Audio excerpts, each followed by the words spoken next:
आता हे होती ओटी, IVF ओटी, आणि आता आपण IVF लॅब मध्ये चलूया.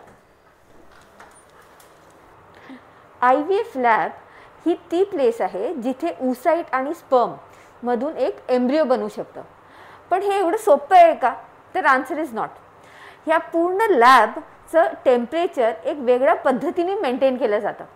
म्हणजे ह्या पूर्ण लॅबमध्ये जी एअर येते ते पोल्युशन नसायला पाहिजे.